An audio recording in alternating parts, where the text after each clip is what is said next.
acompañarnos en este escenario. Ahora nos disponemos a escuchar al doctor Juan Vicente Pradilla Cerón, investigador asociado de la Universidad Politécnica de Valencia, quien nos hablará sobre las ciudades inteligentes y movilidad. Bienvenido.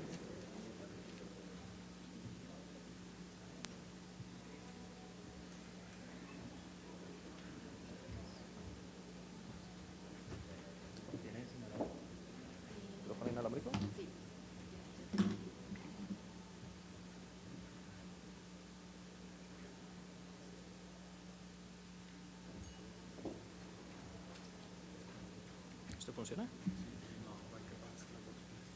Con este. Adelante, atrás, con esta punta. ¿Quieres estar acá o quieres usar uno de esos? Micrófono así sea inalámbrico. Sí, no importa.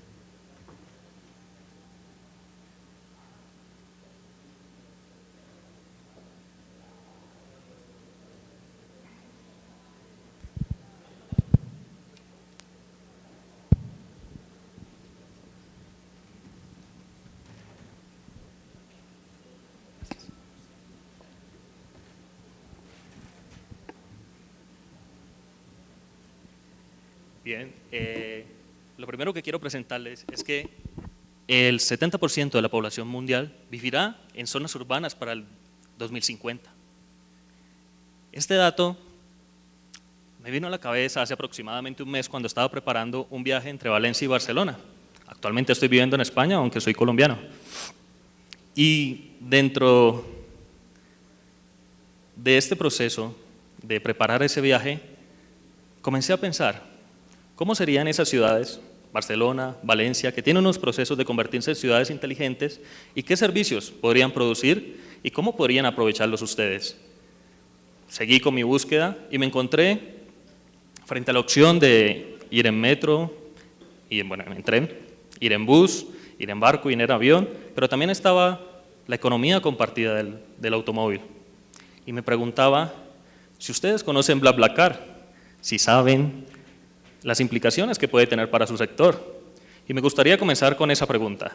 ¿Quiénes de ustedes conocen un servicio como BlaBlaCar? Y les pediría, voy a utilizar el manómetro, en este caso, y todo el que sepa lo que es BlaBlaCar y que está aquí en este negocio del transporte intermunicipal, que por favor levante la mano. ¿Uno? ¿Solo uno? Más. Están como estaban los taxistas un mes antes de que entrara Uber. Mi nombre es Juan Vicente Pradilla, como ya lo han dicho, le doy a los organizadores las gracias por la invitación, pero en especial a ustedes, que han invertido su tiempo, con el que yo espero que tengan una reflexión, pero más que eso, que tengan una acción con la cual puedan transformar sus empresas. Quise tomar esa reflexión que estuve haciendo en la preparación de mi viaje con esta cifra y ponerle un corolario, que es, ustedes son quienes deberán transportar a todas las personas que van a vivir en las ciudades entre las urbes y sus periferias. Ténganlo muy en cuenta, porque una proyección a 30 años parece muy lejana, pero de la forma como se está moviendo es ya, y no va a ser que simplemente en el año 2050 de un momento para otro van a aparecer el 70% de las personas ahí. Es algo progresivo. Y si tal vez en estos momentos no pueden competir por conectar ciudades lejanas, conectar las urbes y todas esas personas de los alrededores que se tienen que mover todos los días hacia las ciudades, tendrá que ser su función. Es importante que lo comiencen a planear y a desarrollar desde este momento. Me gustaría ser muy práctico, es mi estilo, me gusta ser breve también. Hay poco tiempo, así que por obligación tendrá que ser así, pero también me gusta que sea interactivo. Así que, como ya les dije, levantar la mano, haré preguntas. También me gustaría que sacáramos un tiempo, así no termine la presentación, en el que ustedes hagan preguntas sobre tecnología y cómo aplicarla al transporte. Quiero dejar dos temas principales muy claros en esta presentación. Y esto de ser uno de casi los últimos que presenta, tiene algo bueno y algo malo. Lo malo, que me he quedado sin tema. Casi todo lo que he venido a decir, ya lo han dicho. Lo bueno, que nos permite interactuar, hacer más preguntas y concretar algunas cosas, repasando un poco lo que otros conferencistas han dicho anteriormente. Así que lo primero que me gustaría que tuviéramos claro son qué cambios internos deben hacer en sus organizaciones para que puedan afrontar esos retos que están viniendo y que van a venir y que cada vez van a ser más rápido, como lo vimos con las olas de innovación. Y la segunda, conocer algunos ejemplos de servicios de ciudades inteligentes y cómo se pueden aprovechar o cómo los están aprovechando actualmente para el transporte interurbano. Y esto es un poco contradictorio porque cuando hablamos de ciudades inteligentes, precisamente al salirnos al transporte interurbano, nos estamos saliendo del ámbito ciudad. Sin embargo, hay muchas cosas, dado que son el punto de inicio y el punto de fin de todos nuestros transportes, que podemos hacer. Lo primero que me gustaría preguntarles es ¿cuántos de ustedes se consideran inteligentes? Y aquí espero que despierten un poco porque sé que estamos muy cerca del almuerzo y todos quieren allí. Entonces, de nuevo el manómetro, un poco más alto que la vez pasada. ¿Quiénes se consideran inteligentes? No todos. Por favor, déjenla en alto. Dejen la mano en alto, porque no todos se consideran inteligentes. Uno muchas veces lo pregunta en los colegios, en las universidades, y no todos levantan la mano. Pero desde la neurociencia se ha demostrado, no solamente, pueden bajar la mano ya, desde la neurociencia se ha demostrado no solamente que todos somos inteligentes, sino que hay muchas formas de ser inteligente. Y si queremos hablar de ciudades inteligentes, tenemos que conocer ese concepto. Las ciudades, como las personas, pueden ser inteligentes de muchas formas. De nuevo lo repito, a mí me gusta ser muy práctico. La definición en Europa de ciudades inteligentes es cualquier ciudad que utilice las tecnologías de la información y las comunicaciones para brindar servicios a una serie de actores dentro de esa ciudad. A mí esa definición con la cual la Unión Europea trata de definir las ciudades inteligentes me parece muy ambigua y me gustaría reducirla en este pequeño gráfico. Y de esto ya han hablado un poco y es cómo la transformación desde los datos al conocimiento, pero conocer, por ejemplo, a sus clientes no es lo único que deben hacer. La inteligencia no es conocer, la inteligencia es utilizar ese conocimiento para realizar acciones. Entonces, una definición que yo tengo para ciudades inteligentes son todas aquellas ciudades que utilizan el conocimiento para generar acciones que benefician a todo el entretejido social. Esto significa, en primer lugar, las personas, en segundo lugar, las empresas y en tercer lugar, al gobierno. Como tenemos una visión práctica de la inteligencia, podemos medir a las ciudades inteligentes en 6 diferentes aspectos. El primero de ellos, gobierno, el segundo, economía, movilidad, medio ambiente, ciudadano y vida. Algo importante en esta gráfica, medimos todas las ciudades de la Unión Europea, identificamos cuáles eran ciudades inteligentes. Tomamos del top 5, quise traerles una muestra de 3 de esas ciudades. Lo importante aquí, me gustaría que miraran Hamburgo y Helsinki. Miren la diferencia, en Hamburgo hay un desarrollo de gobierno o una inteligencia de gobierno de casi el 100%. En cambio en Helsinki el gobierno no llega ni a ser el 20%. La parte de medio ambiente, que es el eje inferior, en Hamburgo es 0%, no les interesa el medio ambiente, mientras que en Helsinki llega casi al 80%. ¿Qué conclusión aquí? Y ya lo han dicho, cada ciudad es diferente. Más que eso, cada ciudad necesita una solución diferente. ¿Y esto qué interés tiene para nosotros? No podemos tomar un modelo que nos ha funcionado en Bogotá y llevarlo a implementarlo en Cali sin pensarlo y sin adaptarlo. Entonces, cuando lleguemos a la parte de ejemplos, voy a mostrarle ejemplos de Europa, pero no se trata de venir a importar esos modelos sin hacer una apropiación de ellos. La invitación es a pensarlos, a reflexionarlos, a adaptarlos o a desecharlos incluso, porque no todo va a funcionar. Con esta definición de inteligencia que es mía, me gustaría pensar en empresas inteligentes, que tomen un momento para que ustedes piensen si sus empresas pueden ser inteligentes. Se han hablado de las empresas que son conscientes y difieren un poco de las empresas inteligentes. Aquí entro a las dos pilares que me gustaría que en sus empresas llevaran para integrarlas a todo su esquema organizacional. El primero de ellos son las acciones generales basadas en conocimiento. Para esto me tomaré el ejemplo de Cruz del Sur, que bien ha explicado el señor Ramírez, y cómo ellos tomaron los datos que les ofrecían y que habían recolectado y los transformaron en acciones. Observen que a través de haber hecho eso, ellos lograron superar la barrera que tenían, el problema económico que estaban enfrentando, el problema de competencia que tenían. No se trata solo de recolectar los datos, ni siquiera de convertirlo en información o en conocimiento. ¿Qué acciones vamos a tomar? Y esas acciones necesitan también del personal idóneo. No cualquier persona es capaz de distinguir qué dato es útil y qué dato no. Lo hablaba ahorita con el señor Ramírez y me decía, yo puedo descubrir en mis datos que el agua moja, e invertir un mes entero en descubrir eso. ¿Me sirve para algo? No necesariamente. Pero si yo encuentro las variables relevantes a mi negocio, puede hacer un cambio definitivo. Y en el caso de Cruz del Sur lo lograron. Identificaron cuál era el negocio y cómo le estaba funcionando a las aerolíneas y cómo adaptarlo al transporte interurbano.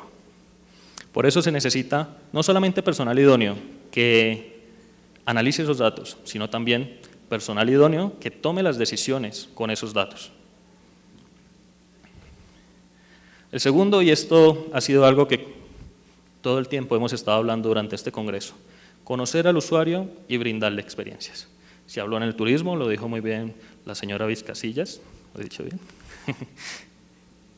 Y es que la experiencia de usuario se transformó en la marca actual que toda empresa debe responder. Es la expectativa mínima a la cual debemos aspirar. Ustedes quieren hacerle frente a Uber o a BlaBlaCar, que espero que a la salida del almuerzo todos comiencen en sus móviles a buscar qué es BlaBlaCar. ¿Quieren hacerle frente al transporte informal? Tienen que tener esto. Es la única forma. Si están esperanzados en el gobierno, no lo ha hecho Alemania, no lo ha hecho Inglaterra, no lo ha hecho Francia. ¿Creen que el gobierno colombiano va a poder? Y eso contra Uber, que es medianamente más fácil de atacar que BlaBlaCar. Porque con BlaBlaCar es cualquiera, no es negocio. Nadie se está haciendo rico transportando gente en BlaBlaCar, solo BlaBlaCar. Nadie se está haciendo rico. ¿Y quién me impide a mí compartir mi carro con alguien porque me dé 5,000 pesos? Cero. Hay gente que cobra cero simplemente porque quiere alguien con quien hablar. Experiencia de usuario. Es el foco o mi recomendación si ustedes quieren enfrentar el transporte informal. Porque yo no soy de este sector, pero me vi casi todas las presentaciones del año pasado y todos se quejaban de lo mismo. ¿Qué hacer con el transporte informal? El gobierno no nos ayuda. Pero aparte de eso, en la primera presentación que vi aquí, lo primero que dijeron es, llevamos 15 años igual. ¿Piensan que va a cambiar? Es una reflexión que me gustaría dejar, y en especial, tomen ejemplos. No necesariamente lo que funcionó en Cruz del Sur va a hacer que funcione aquí. Pero esto que han hecho, de decir, mire, yo le doy almuerzo, comida, cena, yo he viajado con los buses de ellos, que creo que son de 2 pisos, al menos en el que yo viajé, y te dan almuerzo, te dan, en mi caso me dieron solamente la cena porque era un viaje más bien corto en la noche. Eso hacía la diferencia entre los buses que yo tomé en Colombia para salir y llegar hasta Perú y los buses que tomé allá. Bueno, en Ecuador también tienen mucho parecido al modelo peruano.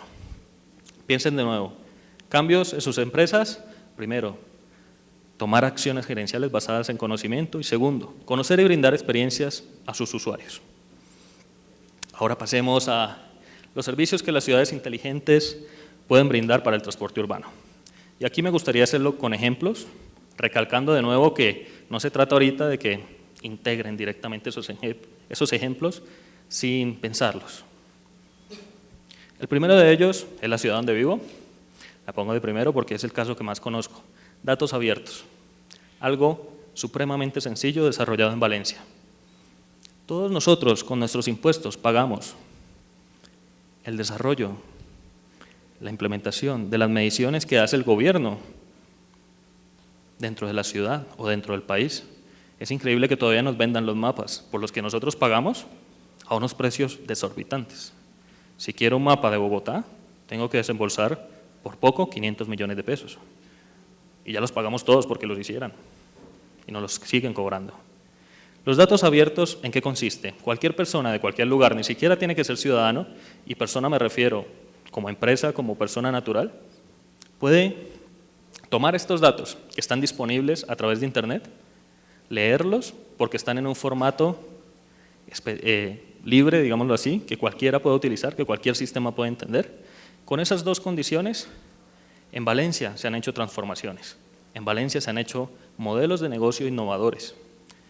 Y es aquí donde comienza ustedes a pensar, ¿cómo desarrollo yo la innovación en este negocio que lleva años sin parecer evolucionar tan rápidamente? Así que va una nueva pregunta. ¿Cuántos de ustedes saben o creen saber o consideran que en Bogotá cuando llueve el transporte se mueve más lento? Por favor, levanten la mano. De los que tienen la mano arriba, ¿cuántos saben si mañana va a llover? ¿Ninguno, de verdad? Bueno, una probabilidad de que llueva, ¿no? Porque nadie sabe exactamente si va a llover. Hay una probabilidad de que llueva, hay una probabilidad de que llueva por horas y hay una probabilidad de que llueva en ciertas zonas por horas. ¿Sí? Ahora, iba a hacer una pregunta un poco más compleja, y es de los que saben que se retrasa el transporte, que se mueve más lento, ¿cuántos minutos se mueve más lento el transporte? ¿Cuando llueve una llovizna pequeña o cuando llueve torrencialmente? ¿Qué pasa? Experiencia de usuario. ¿Podemos utilizar esos datos para cambiar nuestro itinerario? Tal vez no. Pero podríamos utilizar esos datos al menos para avisarle al usuario o a su familia, mire, venimos retrasados o posiblemente estaremos retrasados entre media hora y 30 minutos. Esto no cuesta nada. Esto se le puede exigir al gobierno, porque ya lo hacen. Y no cuesta nada a las empresas. Y es un servicio, el más básico de las ciudades inteligentes que se puede utilizar. El segundo es un ejemplo de Vancouver. Ayer la señora Ana María ejemplificó esta ciudad. Esta ciudad es ciudad modelo a nivel mundial por una razón. En 20 años cambiaron su centro a convertirlo en una ciudad pionera. Lo transformaron completamente en menos de una generación. Y a veces nosotros pensamos que no podemos. ¿Qué hicieron ellos? Vías preferenciales. ¿Qué es esto? Cuando un bus va circulando, existen unas vías definidas, pero no separadas por unos andenes ni nada de esto, sino simplemente demarcadas como vías para bus. Y es algo que no es nada del otro mundo, ¿verdad? Eso lo podrían hacer aquí. Pero ¿qué pasa? ¿Por qué en Vancouver se puede hacer, digamos, fácilmente y aquí cuesta? Es por esto, la prioridad en el diseño del transporte. ¿Quién va primero? ¿El carro particular? ¿Quién se mueve aquí en carro particular? Todos. Bueno, yo no. Yo no me muevo en carro particular donde estoy. ¿Cuántos de ustedes estarían dispuestos a bajarse de su carro particular para irse en bus? Que alguien levante la mano, por favor. ¿Sí? Bueno, hay gente que sí, ¿no? Pocos, pero hay personas que sí. Las personas que no, posiblemente tienen muy buenas razones. ¿Y por qué hago esta reflexión? Para ponerlos en el lugar de los usuarios. ¿Por qué sus usuarios no se montan en sus buses? ¿Cuántos se bajarían del coche para viajar con ustedes? El coche es carro. ¿Cuántos se bajarían del carro para viajar con ustedes entre Bogotá y Tunja? Nivel de servicio. Cuando en Vancouver pensaron que el peatón es lo primero que deben identificar, el primero que deben servir, y luego el transporte público, y luego la bicicleta y el transporte público, definieron una cosa: en Vancouver no hay autopistas. Increíble. una ciudad del primer mundo sin autopistas. ¿Quién lo piensa? Solamente si se piensa así. Porque si cuando tú pones en último lugar al vehículo personal, estás desincentivándolo. Hay una ley del transporte que dice que si tú haces una avenida y cada vez la haces más grande, más se va a llenar. Más se va a llenar. Eso no es una solución. Hacer carreteras más grandes, más carreteras, no es solución. ¿El pico y placa es solución? Díganmelo ustedes que lo tienen que vivir aquí. ¿Por qué no? Porque la persona que tiene dinero para comprar un carro en Colombia posiblemente tiene dinero para comprar otro de una placa unos números más allá. O el que tiene dinero puede comprar un carro blindado que no cuesta tanto y andar a la hora que quiera, en el lugar que quiera. No hay restricciones para los vehículos blindados. Y desde 13 millones se consiguen de segunda, o sea que pueden estárselo pensando. ¿Por qué? Porque no estamos desincentivando el uso del carro personal. Pero esto es un reto. Ustedes mismos lo han hecho. ¿Quiénes se bajarían de su carro? Muy pocos. Muy pocos, porque el reto lo tienen el transporte urbano como interurbano, el público. Son ustedes los que tienen ese reto. Y el reto es experiencia de usuario. Dentro de las vías preferenciales, ahorita se está pensando en Canadá, la posibilidad de que los automóviles particulares puedan entrar, allí en Vancouver, puedan entrar a esas vías preferenciales, bajo ciertas condiciones. La primera de ellas, que la vía no tenga una gran ocupación por parte de los autobuses. La segunda, que la persona que va a entrar a esas vías preferenciales no vaya sola en el automóvil. Entre más personas vaya, va a ser mejor. ¿Y qué modelo tienen ellos pensado? Han puesto unas cámaras, el automóvil entra y dependiendo de la ocupación hay una tarifa dinámica. Si está muy ocupado le cobro más, si está más vacía le cobro menos. Y según el tiempo que permanezca dentro de la vía, igualmente se le cobra. Esto es algo que en Europa es muy común en los peajes. Uno entra a la autovía o autopista y le cobran por los kilómetros andados. Sé que hay un proyecto aquí en Colombia de cambiar los peajes a peajes, no los voy a llamar inteligentes porque no caben dentro de mi definición de inteligencia, pero son peajes al menos automáticos, que no tienen que esperar uno que una persona le dé la de vuelta y un montón de cosas, sino que pasas directamente. Y eso lo asocio al siguiente ejemplo. Entrada y salida preferencial del área urbana. Ayer lo decían, cerca del 25% del tiempo, si no lo entendí mal, desperdiciado en entrada y salida de las ciudades. San Sebastián, España, es el nombre en castellano. El nombre en euskera, que es su idioma oficial, en España hay varios idiomas, su idioma oficial en euskera es Donostia. ¿Por qué se lo digo? Porque se consigue en internet toda la información con el nombre de Donostia, no con el nombre de San Sebastián. ¿Qué hicieron ellos? Unos kilómetros antes y después del peaje, que es la entrada y la salida, digámoslo así, de la ciudad, hay una vía preferencial para los autobuses interurbanos.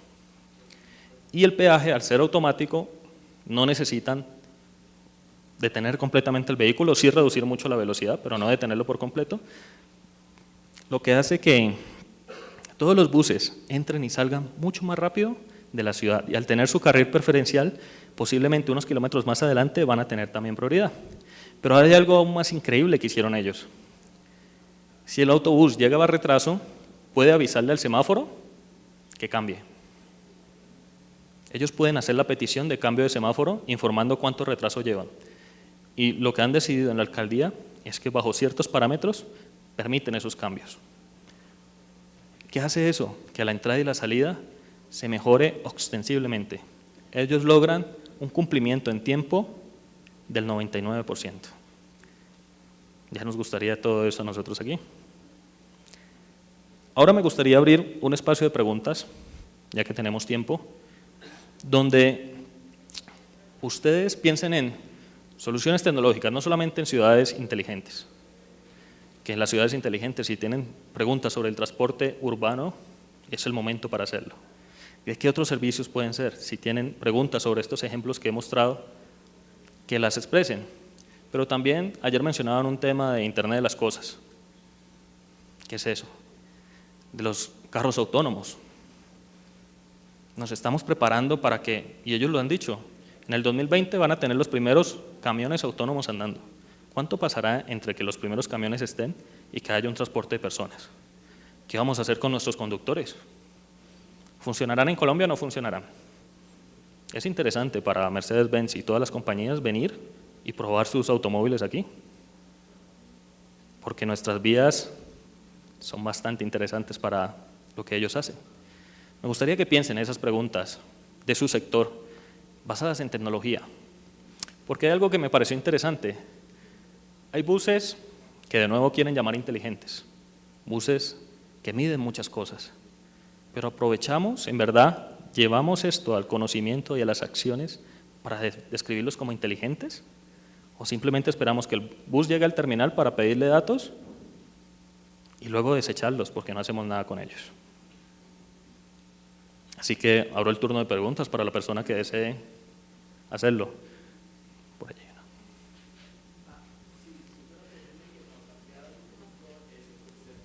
Espérate que llegue el micrófono. A ver, si fuera posible que nos ampliaras un poquito ese concepto de cómo conseguir la información. Y la información pues está disponible o gratis si los gobiernos realmente le ponen voluntad, o están en la internet, o es la Big Data, para que nos hagas esa diferencia de la Big Data y la minería de datos. Muy bien. Son varias preguntas, ¿no? Primero, ¿cuál es nuestra función de ciudadanos? ¿Ir y votar solamente? ¿Cuál es? Tenemos supervisión, pero también tenemos la obligación de pedir que se hagan cosas. Estas cosas se piden, y se piden entre todos, sobre todo entre un sector como el de ustedes. ¿Cómo no van a poder ir y decir y van a decir que no les tienen datos? No puede ser así, el gobierno no puede ser así, es que es nuestra función de ciudadano. Lo primero es exigir nuestros derechos. Lo segundo, aquí en Colombia no conozco que hayan datos abiertos de este tipo. Sé que el clima sí, pero datos puntuales, por ejemplo, de si las vías están ocupadas o no están ocupadas, no lo sé. Seguramente no. ¿Cómo se generan estos datos? Mire, estos datos no son solamente los datos de la ciudad. Quiero ir un poco más allá. ¿Cuántos de ustedes han hecho en sus empresas estudios de mercado? Les pido que por favor alcen las manos. ¿Quiénes hacen estudios de mercado en sus empresas? Bien, hay varios. ¿Cuántos de ustedes saben por qué las personas se montan en un transporte informal y no en el de ustedes? De esos que hacen el estudio de mercado. Son un poco menos. Es responsabilidad, es una inversión. Generar esos datos es una inversión. Lo decían en la presentación del ABC, de la propuesta que le quieren hacer al gobierno. No tenemos datos. Y me parece increíble que la ANDI, en esta Cámara Sectorial, digan es que el gobierno no nos genera datos. Son ustedes los que tienen los datos. ¿Ustedes no saben cuántas personas se montan en su bus? ¿Necesitan que una terminal se los diga? Aquí están todos, 503 empresas, si no recuerdo mal el número. Están todos. Por favor, en Perú lo están haciendo. No es imposible. No es imposible. Hay que generar relaciones de confianza. Se puede. Se puede, yo puedo abrir mis datos. En turismo es obligación decir cuántas habitaciones tengo ocupadas día tras día. Todos los días los hoteles tienen que decir cuántas habitaciones tengo ocupadas. ¿Por qué no se puede hacer cuántos buses, cuántos asientos de los buses tengo ocupados? ¿Por qué no? Eso no ha generado que ninguno se quiebre. Ninguno. Así que los datos salen, primero hay datos del gobierno que hay que exigir que se pongan a disposición del pueblo, de las empresas y del mismo gobierno.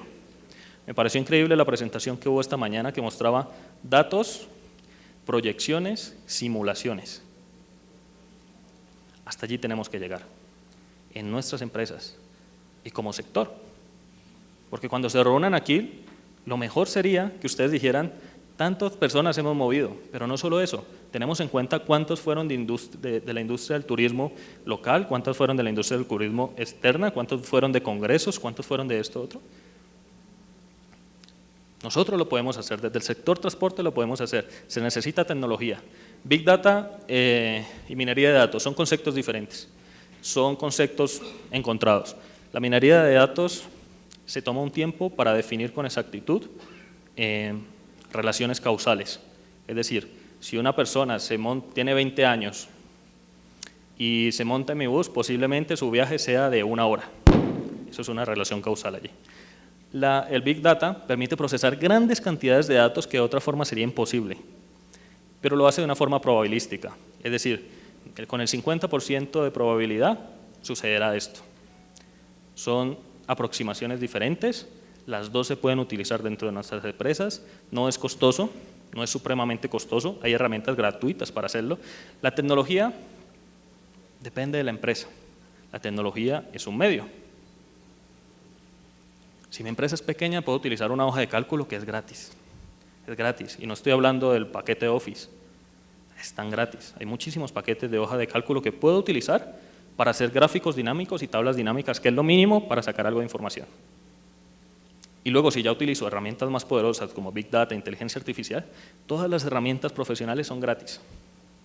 Todas las herramientas que se usan en el mundo son gratis, pero tengo que encontrar personal capacitado para utilizarlas y para entenderlas. Espero haber respondido a tus preguntas. ¿Alguna otra pregunta?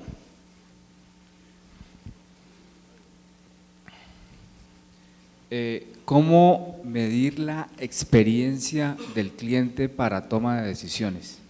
Bueno, eso es muy interesante. Hay que preguntarle y hay que medirlo, aún sin que él se dé cuenta. Hay diferentes procesos en mercadeo, hay diferentes procesos que podemos hacer, podemos utilizar Internet de las cosas. Comencemos por el principio. Toda persona actualmente que desea viajar, primero consulta cuál es la empresa con la que voy a viajar. Eso se llama momento cero de decisión de la compra. Así que tengo que ir ¿a qué? A redes sociales y hacer mediciones allí. Facebook, Twitter, casi todas tienen herramientas para medición analítica gratuita. No cuestan nada. De nuevo, es personal que sea capaz de leer esos datos. Luego, cuando entran a mi página web, ¿cuántos tienen página web? ¿Cuántos tienen empresa de transporte?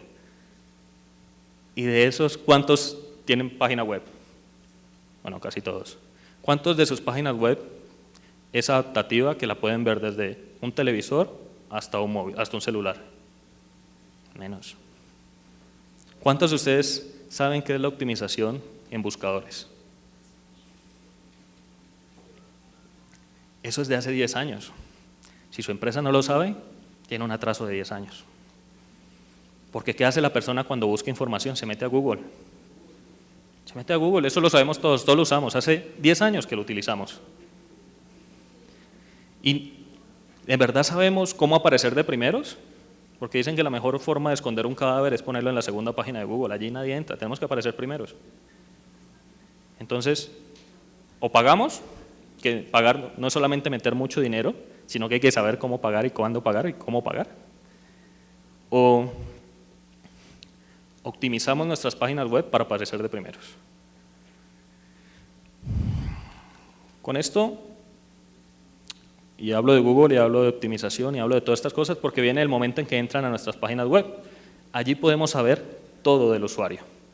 Dónde es, cuántos años tiene, qué gustos tiene, qué películas ve. Gratis, todo gratis.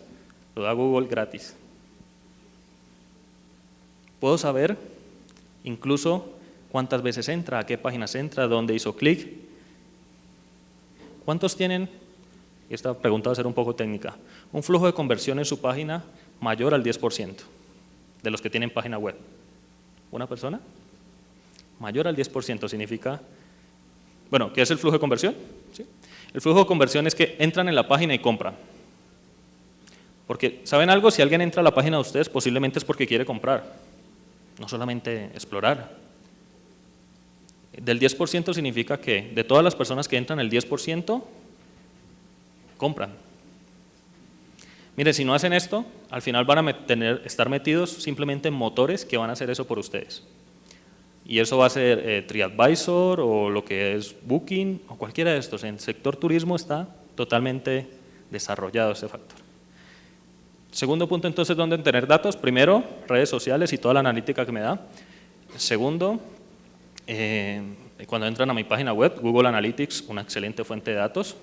Tercero, mis propios sistemas de información. Por favor, yo conozco casos de sistemas de 10 años metiendo y metiendo información donde no le han sacado un solo peso. Invirtieron ese montón de dinero, tienen bases de datos que tienen que mantener, tienen un equipo de informática todo el día trabajando y hasta ahora no les produce dinero. Hay que aprovecharlo, hay que aprovechar toda esa información. Allí viene Big Data, allí viene la simple hoja de Excel, todo. Eso se puede hacer allí. Es un tercer lugar donde encontrar información. Por supuesto, fuentes públicas es otra fuente de información. Y la labor gerencial, estar viendo para todos lados.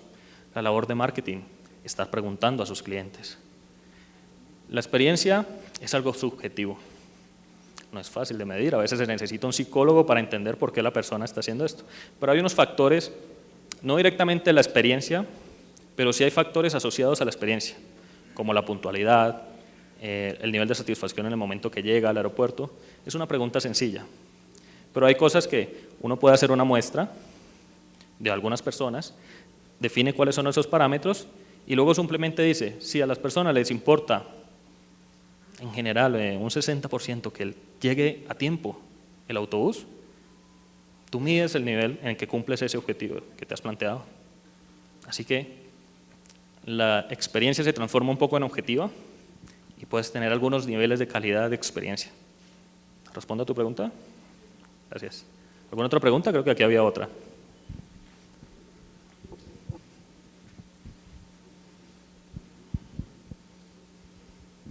Decías en su exposición que debemos buscar qué quiere el cliente, pero en estos países la gente lo primero que quiere comprar es un carro, más que una casa, más que cualquier cosa.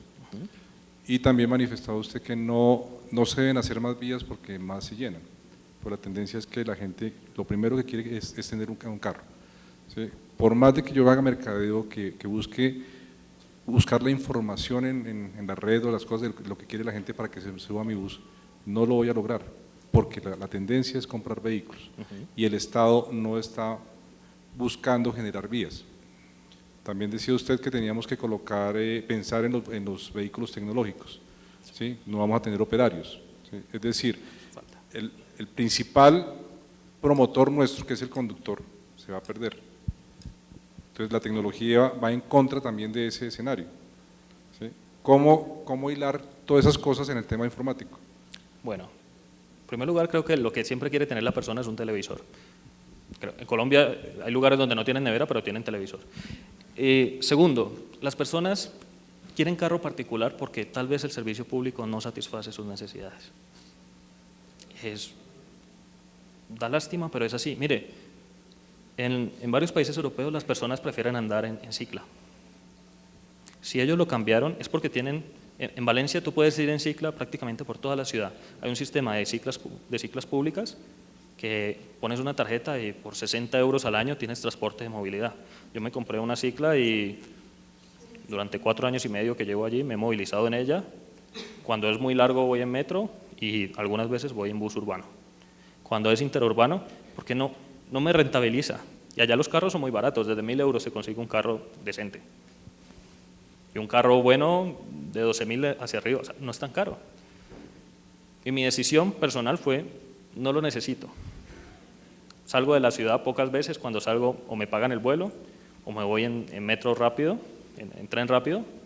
Me ahorro un montón de veces pasar por el aeropuerto, desnudarme para poder pasar y los tiempos son bastante buenos. Entonces, cuando se satisface la necesidad del público objetivo, tienes una posibilidad grande de que ese pensamiento cambie, de que no necesariamente todo el mundo quiera un automóvil. Esa es, digamos que la mejor respuesta que te puedo dar hasta el momento. La otra pregunta era relacionada con el tema de las vías.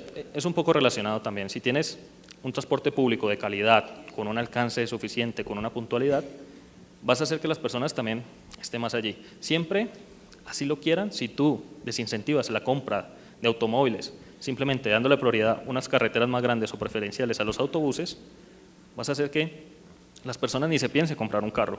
Hay mucho trancón, no quiero. Pero aquí en Colombia con el pico y placa se generó algo contrario. Comenzaron a regalar motos. Con la cédula y nada más te dan una moto. Y fue un problema, yo creo, desde mi perspectiva, sin haber analizado bien, un problema generado por el pico y placa. La cantidad de motos que hay actualmente es un problema, una oportunidad que vieron los que venden motos y los que la sacan a plazos, los que hacen los créditos. Ellos vieron la oportunidad. La gente necesita movilizarse. El transporte masivo no da para todos, no llega para todos los lados. Démosle las motos gratis, nos las van a pagar con el tiempo. Eso no es un problema sencillo, pero tampoco un problema imposible. Bueno, para terminar, que creo que tengo 5 minutos, ¿pueden poner la presentación? Bueno, quiero pasar a las conclusiones cuando ponga la presentación. Son más bien 2 reflexiones y que son al mismo tiempo un compendio de las cosas que hemos estado hablando. 1, las ciudades son diferentes una de otra. Debe ser una construcción que no necesariamente sale del gobierno. Todos hacemos parte de la ciudad, todos tenemos voz y voto y todos tenemos la responsabilidad. Todas las iniciativas pueden nacer de aquí se puede nacer una iniciativa de ciudad inteligente para aprovechamiento de ustedes y pueden nacer de aquí, siéntense, conversen, tengan confianza entre ustedes, es la forma como se hacen estas cosas. Mire, estoy seguro que si ustedes llevan una propuesta ABC, pero aparte llevan una implementación, mire, esto lo vamos a hacer así y se lo llevan al gobierno, si más o menos es un gobernador que está dispuesto al diálogo, va a estar dispuesto a escucharlos. Y si ya está en funcionamiento, te aseguro que él va a querer ponerse una medalla, porque a todos nos encantan las medallas. Él va a decir, no, yo facilité que el transporte interurbano ahorita estuviera todo, cualquier persona que quiera puede ver su bus y una cámara en el bus y saber si su familiar está bien. Es algo que el gobierno va a estar encantado de decir, yo lo hice. Mentira, pero no importa. Si ellos lo facilitan y luego lo patrocinan, está bien. La segunda, hay que aprovechar las tendencias tecnológicas en las empresas de transporte para implementar 2 cambios. El primero, que ya lo había dicho, realizar acciones gerenciales basadas en conocimiento, y el segundo, brindar experiencias al usuario. El nivel de servicio es la diferencia entre lo formal y lo informal, es la única que yo conozco. De verdad no sé si hay otras, pero si no se satisface el cliente, no hay suficientes policías para controlar todos los piratas. Muchas gracias de nuevo a todos ustedes y al comité de la ANDI por haberme invitado.